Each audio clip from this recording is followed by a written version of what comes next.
오늘 말씀 헛됨과 아벨 그리고 예배 첫 번째입니다. 아벨의 예배입니다. 사실은 기도원에서 이 긴 거를 30분 내에 압축해서 하려니까 굉장히 축약해서 막 지나가서 그래서 세 번에 좀 나눠서 자세히 설명해 드려야 되겠다 그런 생각으로 세 번에 나눠서 설교를 하도록 하겠습니다. 오늘은 아벨의 예배 전도서 2장 26절 말씀 우리 함께 읽죠. 하나님은 그가 기뻐하시는 자에게는 지혜와 지식과 희락을 주시나 죄인에게는 노고를 주시고 그가 모아 쌓게 하사 하나님을 기뻐하는 자에게 그가 주게 하시지만 이것도 헛되어 바람을 잡는 것이로다. 아멘. 오늘은 세 종류의 인간이 나와요. 첫 번째 누구죠? 하나님은 그가 기뻐하시는 자. 다시 말해 하나님이 기뻐하시는 자가 나와요. 두 번째는 누가 나옵니까? 죄인. 하나님과 관계없이 자기 오름 가지고 살아가는 것, 자기 속에는 옳은 대로 행하는 것을 비교하자면 죄인이라고 말하는 거예요. 특별한 민영사상의 죄를 져서가 아니라 자기 오름을 가지고 살아내는 것. 왜냐하면 내 오름은 누군가에게는 또 반드시 상처가 돼요. 세 번째 누가 나옵니까? 하나님을 기뻐하는 자. 앞에 하나님이 기뻐하는 자와 좀 달라요. 약간 이 세 종류의 사람이 나와요. 자, 하나님이 기뻐하는 사람에게 하나님이 선물을 주셨는데 세 가지 주셨죠. 첫 번째 뭐죠? 지혜. 두 번째 지식. 세 번째 희락을 주셨어요. 이때 지혜는 뭐냐면 위로부터 난 지혜를 말하는 거예요. 종종 제가 어떤 아이디어를 내고 어떤 일을 했는데 그것이 시기가 되고 다툼이 되면 야고보서 말씀에는 그것은 위로부터 난 지혜일까요? 땅의 지혜일까요? 땅의 지혜입니다. 마귀적이고 정욕적이고. 그래서 그 문제 가지고 시기 질투가 일어나는 것은 참된 지혜가 아니다. 그런데 위로부터 난 지혜는 뭐를 만듭니까? 화평을 만들어요. 여러분, 이런 지혜를 가지고 이렇게 화평을 만들기 위해서 이렇게 살아가다 보면 제가 한번 문제를 낼게요. 돈을 잘 벌을까요? 못 벌을까요? 잘 성취할까요? 못할까요? 자, 그럼 두 번째 볼까요? 두 번째는 죄인이 있어요. 그 죄인에게 하나님 뭐를 주셨죠? 노고는 과중한 업무, 일 중심의 삶, 목표 중심의 삶 이런 걸 말하는 거예요. 그걸 주셔가지고 성취했습니까? 못했습니까? 성취했으니까 모아 쌓았겠죠. 그래서 돈 버는 능력을 하나님이 기뻐하는 자에게 주셨어요? 죄인에게 주셨어요? 제가 보니까요. 정말 하나님 말씀에 100% 순종해서 가면 돈 벌기 어렵겠더라고요. 사업에 성공하기 어렵겠더라고요. 그러죠? 대학도요. 갑자기 확 큰 대학들은요. 다는 아닙니다만 문제가 많아서 총장이나 설립자가 감옥에 갔다 온 분 많아요. 한동대학도 본인들은 억울하고 하다고 하지만 대한민국이 여러분 죄 없는데 감옥에 넣겠습니까? 그런 대한민국은 아닙니다. 하나님의 대학이라고 말하는 한동대학도 총장이 감옥 갔다 오셨어요. 다 법적으로 다 해서 그렇게 키울 수가 없어요. 제가 우리 서울기독대학을 사랑하는 이유 중에 하나인데 정말 마음이 답답할 정도로 순수하셨어요. 학교를 키우는 것보다. 제가 사랑하는 이유입니다. 사실은. 그래서 돈 버는 능력은 하나님이 기뻐하시는 자가 아니라 죄인한테 주시죠. 대신 하나님이 기뻐하시는 자는 뭐예요? 화평을 구하고 여호와를 경외하는 것이 지식의 근본이고 지혜의 근본이라 하셨사오니 신앙의 정도를 걷고 그다음에 기쁨으로 사는 거예요. 항상 뭘 그렇게 기뻐할 일도 없는데 헬렐레 기뻐하면서 감사합니다. 기뻐합니다. 너 뭐가 고마운데? 고맙습니다. 감사합니다. 이러고 살아내는 거예요. 선택을 하세요. 죄인의 삶인지 하나님이 기뻐하는 자의 삶인지. 세 번째 인간 종류가 나옵니다. 세 번째 누구죠?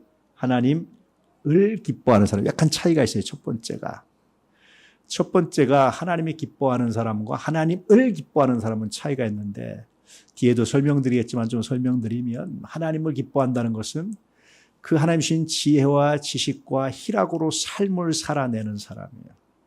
그 삶을 보여주는 사람이에요. 그래서 그런 사람에게 하나님께서 굉장히 중요한 선물을 주셨어요.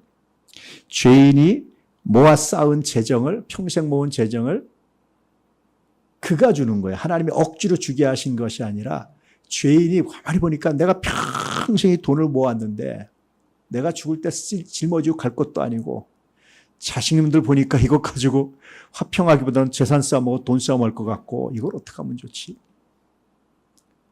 그러다가 보니까 돈 욕심보다 화평을 만들어내고 자기 사리사욕 안 챙기고 이상한 일 안 하고 이런 사람한테 내 돈을 맞게 쓰게 해야 되겠다. 그런다는 거예요. 그런 분들 굉장히 많습니다. 여러분 세상에 평생 행사하고 모아서 평생 모은 재산을 갖다 맡기는 거예요. 이렇게. 자기가 못 쓰고 가요. 그 돈을. 평생 모아요. 제가 어떤 분이 굉장히 부자예요. 근데 손자들한테 10만 원도 못 줘줘요. 학비 안 되죠. 그래서 왜 그렇게 하느냐 했더니 내가 죽을 때까지는 가지고 있어야죠. 내가 손 벌리지 않고 살아갈 겁니다. 아, 그건 좋은데 그래도 좀 주시죠. 이렇게 많잖아요. 언제 죽을 줄 알아요. 평생 끌어안고 가시는. 그분 돌아가시면 그 재산도 어떻게 될까요? 난 궁금해. 아직 안 돌아가셨는데 궁금해. 그분을 보는 게. 그래서 어쨌든 그 사람한테 주어서 그 사람이 스스로 주어서 그 사람이 그거 가지고 돈 욕심 안 버리고 정말 선한 일을 많이 해요. 그런 오늘 마지막 문장이 저 심장이 먹게 할 정도로 그러죠. 읽어볼까요? 이것도 시작. 이것도 헛되어 바람을 잡는 것이로다. 심장이 멎는 것 같지 않아요? 저는요 종종 이 말씀의 끝 문장을 안 읽었어요. 일부러. 너무 마음이 아파서. 하나님 어떡하라고요? 우리 교인들은 여기까지만.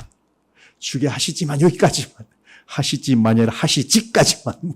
하시까지만. 뭐 이렇게. 아, 이거 가지고 하나님 선한 일 많이 하잖아요. 그럼 그건 의미 있게 하셔야죠.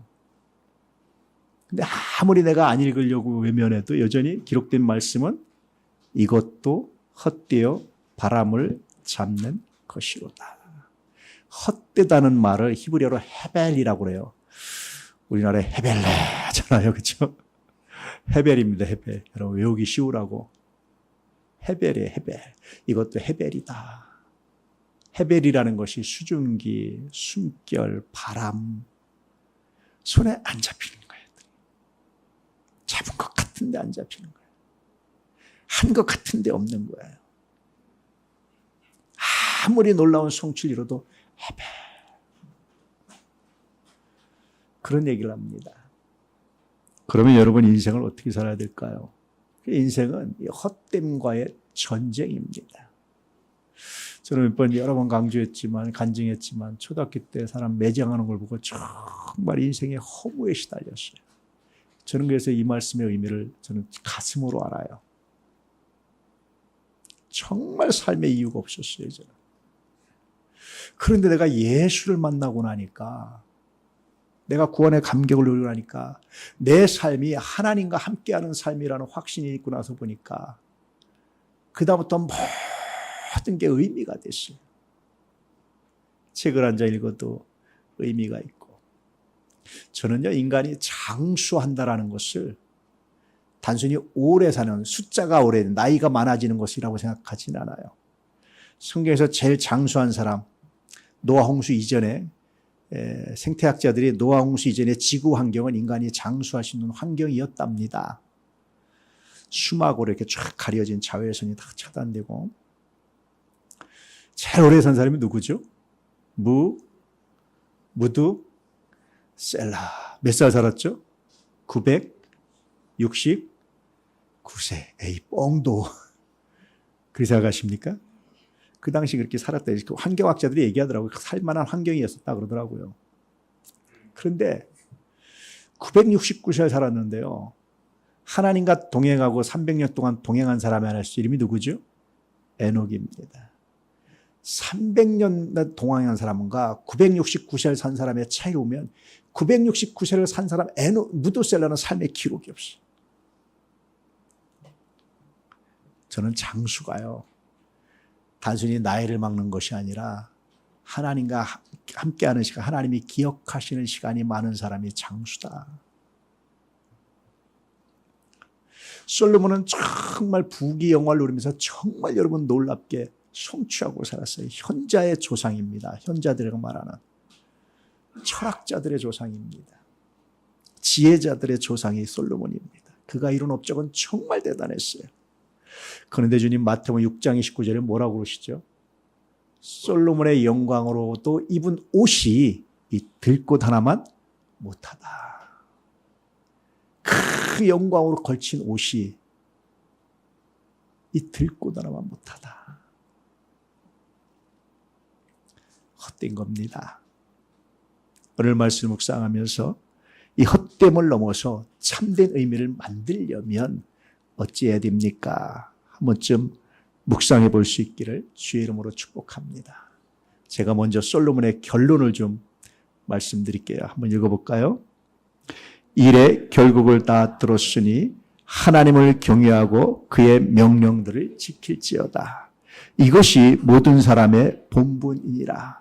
하나님은 모든 행위와 모든 은밀한 일을 선악간에 심판하시리라. 일의 결국을 다 들었다. 자기가 자기 지혜를 가지고 지혜자의 조상 시조인 솔로몬이 인생을 다 통찰해봤다는 거예요. 그랬더니 죽음 앞에서는 아무 의미가 없더라. 내가 이룬 업적도 한 모든 것도 지혜자와 우매자의 차이도 없고 부자와 가난한 자의 차이도 없고 권력자와 종의 차이, 노예의 차이도 없고 아무 차이도 없더라.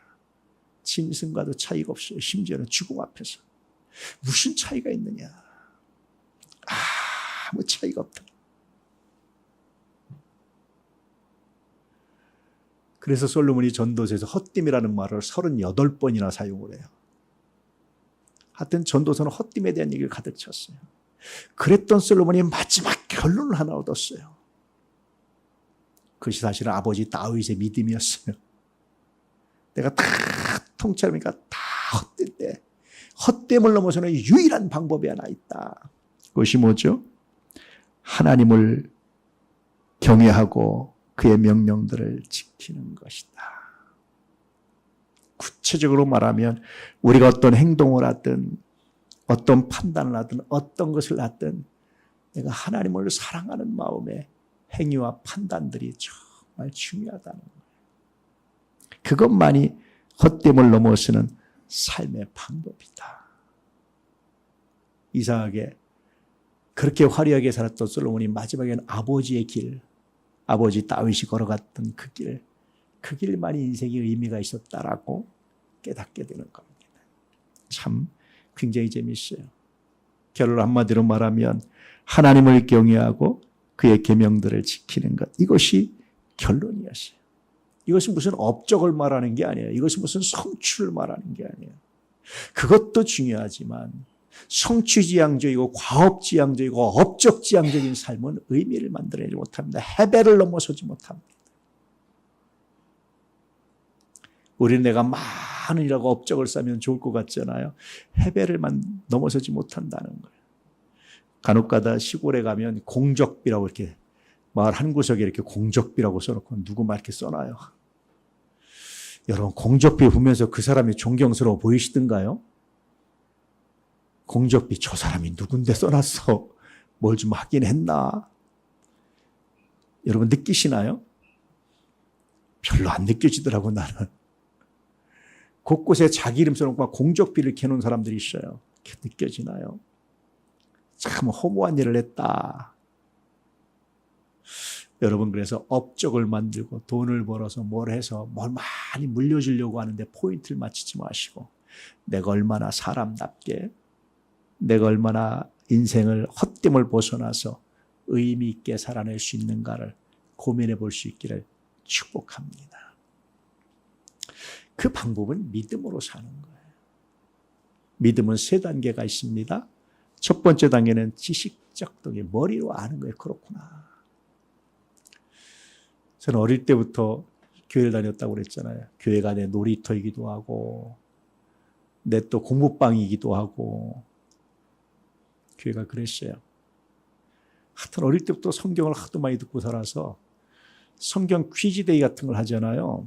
특별히 공부 안 해도 1등 했어요. 막 안 외웠는데 생각이 나, 이게. 무의식 중에 박혀 있는 것처럼. 학생 때 선생님이 공과를 얘기하잖아요. 분반 공부라고 이제 끝나서 성경 공부하잖아요. 예배 드리고. 그건 다 그랬거든, 이제까지는. 그러면 제목만 딱 듣고 설교 본문만 딱 들으면 1, 2, 3 돼지가 탁 나오고, 아, 무슨 얘기 어디쯤 하겠구나. 무슨 얘기 어디쯤 하겠구나. 왜, 저분은 왜 공부 제대로 안 했네. 왜 저거밖에 못하지? 심지어는 우리 담당 전사님한테 전사님 설교 좀 잘해주세요. 얘기도 하고. 지금은 아주 모골이 속면해요. 왜 그런 줄 아세요? 신앙이 머리로만 있으니까.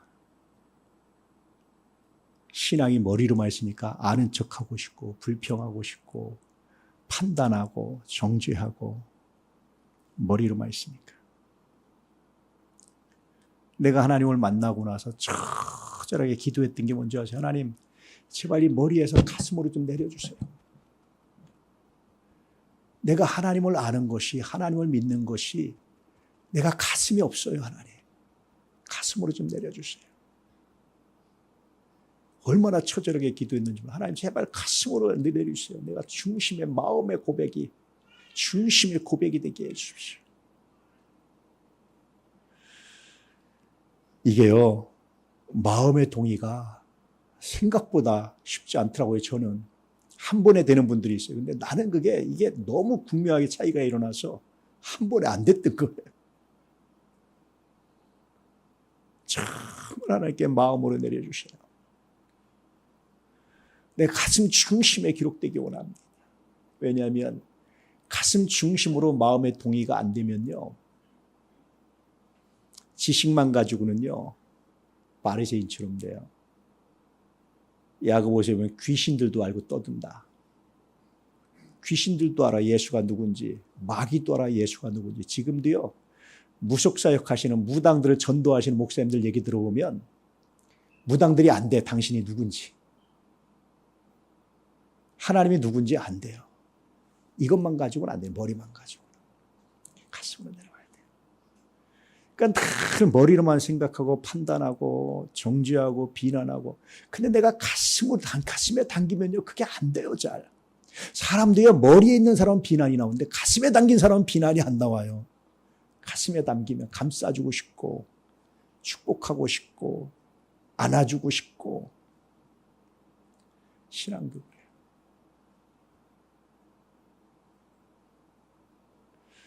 어려움 당하는 사람들이 있으면 그냥 머리로만 아는 사람은 별 대수롭잖아요. 아무리 마음을 쓰려고 해도 그냥 거기까지 끝나요. 근데 가슴에 담겨진 사람들은요, 누가 좀 부정적으로 하면 마음이 아프고 화가 나요. 왜 이 사람을 욕하지? 신앙이 가슴에 담겨지면 달라져요. 마음의 동의입니다. 두 번째 단계는. 그래서 마음으로 믿어서 뭐에 이르고? 의에 이르고. 그 마음으로 믿어진 것을 입으로 시인할 때 뭐에 이르고? 구원에 이른다. 세 번째 단계는 마음으로 동의가 될 때 비로소 의지적 결단이 일어나서 의지적인 순종이 되고 행위가 돼요. 그래서 지정의라고 여러분 많이 들으셨죠? 믿음의 3요소. 이 믿음의 단계가 있어요. 이 믿음의 단계는 하나님이 기뻐하시는 자와 하나님을 기뻐하는 자를 나누는 굉장히 중요한 요소입니다. 먼저 하나님이 기뻐하는 자를 보면 말씀을 읽어보시죠. 믿음이 없이는 하나님을 기쁘시게 못하나니 하나님께 나아가는 자는 반드시 그가 계신 것과 또한 그가 자기를 찾는 자들에게 상 주시니심을 믿어야 할지니라. 이 말씀은 두 가지 믿음에 대해서 말하는 거예요. 첫째는 지식적 동의, 두 번째는 마음의 동의입니다. 이게 하나님이 기뻐하는 자예요. 하나님은요 마음 중심만 보셔서, 마음 중심을 보셔서 이것 가지고 충분히 기뻐하시요. 할아버지 할머니들이요 손자 손녀가 뭘 해서 이쁩니까? 그냥 이쁘잖아요. 하나님이 그렇게 기뻐하시고 이뻐하시는 거예요. 그래서 이런 사람들은 뭘 주세요? 지혜와 지식과 희락을 주신다. 화평을 추구하시는 능력을, 지혜를, 하나님이 함께 하시는 삶에 기쁨을 주신다. 그런데 하나님을 기뻐하는 사람은 좀 다른 사람이에요. 야고보서 말씀 읽어볼까요? 어떤 사람은 말하기를 너는 믿음이 있고 나는 행함이 있으니 행함이 없는 네 믿음을 내게 보이라. 나는 행함으로 내 믿음을 내게 보이리라 하리라. 이 사람이 바로 하나님을 기뻐하는 사람, 세 번째 단계의 믿음을 가진 사람입니다. 결국요, 죄인이 평생 모은 재산을 맡길 사람을 찾는데 돈 욕심에 가득한 사람, 사리사욕을 채울 사람, 자기 생색내는 사람, 이런 사람이 아니라 하나님이 주신 지혜를 가지고 화평을 만들어내고 하나님이 주신 지식을 가지고 약한 사람을 돕고 하나님이 주신 희락을 가지고 어떤 난관도 극복하는 사람한테 맡기게 한다는 거예요. 그런 사람한테 주어서 맡기고 싶다는 거예요. 재밌잖아요. 그런데 결론은 뭡니까? 이것도 헛되어 헤벨 바람을 잡는 것이로다. 그러면 여러분 어떻게 하면 이 절망에서 벗어날 수 있을까? 저는 정말 이것도 헛되어 바람을 잡는다는 말씀이 얼마나 절망했는지 몰라요. 이 말씀 좀 덮어놓고 싶고 이 끝에는 좀 잘라버리고 싶고 막 그랬어요. 하나님 어떻게 살라고요 그러면? 한때 그랬던 적이 있습니다. 어릴 때. 헛됨을 이길 방법은 없는 걸까? 그런 생각들을 종종 했댔습니다. 그러다가 제가 헤벨이라는 이름을 발견했어요. 저만이 아니라 어떤 이렇게 보니까 인터넷 보니까 영상을 보니까 목사님들 다른 분들도 발견하고 하셨는데 헤벨이라는 이름은 똑같은 이름이 있는데 아벨입니다. 여러분 아벨이라는 사람 아십니까? 우리말로 아벨이라고 발음하지만 헬라 히브리어는 헤벨이라고 발음해요. 헤벨. 똑같은 헛됨입니다. 자, 말씀 읽어볼까요? 가인이 그의 아우 아벨에게 말하고 그들이 들에 있을 때에 가인이 그의 아우 아벨을 쳐 죽이니라. 아담이 두 아들을 낳았어요. 첫사람 아담이. 첫째 아들은 가인. 가인의 후예라는 소설을 읽어보셨죠? 저도 중학교 1학년 때 읽어본 것 같은데 가인. 두 번째는 아벨입니다. 가인은 농사하는 자였어요. 가업을 이어받아서. 아벨은 목축했습니다. 다른 길을 걸었어요. 그 당시는 농사하는 직업이 주였어요. 목축하는 직업은 천한 직업으로 생각을 했어요. 큰아들은 가업을 이어받고 작은아들은 나가서 독립해서 자기 삶을 개척했어요. 예배를 드렸는데 가인도 자기 소산으로 아벨도 자기 소산으로 예배를 드렸는데 하나님이 누구 예배를 받으셨어요? 가인은 아니고 아벨의 제사를 받으셨어요. 야, 이게 참 인간의 불행이 이제 여기서 시작됩니다. 아마 가인을 받으시고 아벨을 안 받으셨으면 아벨은 그냥 참았을 거예요. 형이니까 뭐. 역전이 일어나요. 집도 그래요. 여러분 가만히 보면 형보다 동생이 잘 되면 이렇게 힘들어요. 형이 잘 되면 편안합니다. 대부분 다는 아니지만. 이 집안이 거꾸로 된 거예요. 처음부터. 하나님이 처음부터 집안을 뒤집으셨어요. 장남승계가 아닌 걸 쉽게 말하면. 가인이 화가 나서 어떻게 합니까? 아벨을 죽여버려서 어떻게 죽일 생각을 했는지 죽여버렸어요. 아벨은요, 제사 한 번 드리고 예배 한 번 드리고 형한테 죽임당해서 아무것도 남기지 않았어요. 자손이 있는 것도 아니고 업적이 있는 것도 아니고 그래서 아벨이 헤벨이에요. 헤벨. 헛되다. 참 허무하다 인생. 거기 비해서 가인은 어떤 사람입니까? 쫓겨났지만 에녹 성을 쌓고 성주가 됐어요. 가인의 자손들이요 다시 목축업을 시작하고 심지어는 음악을 만들고 문화를 만들고 청동기 시대와 철기 시대를 열었어요. 가인의 자녀들이 대단한 업적을 쌓았어요.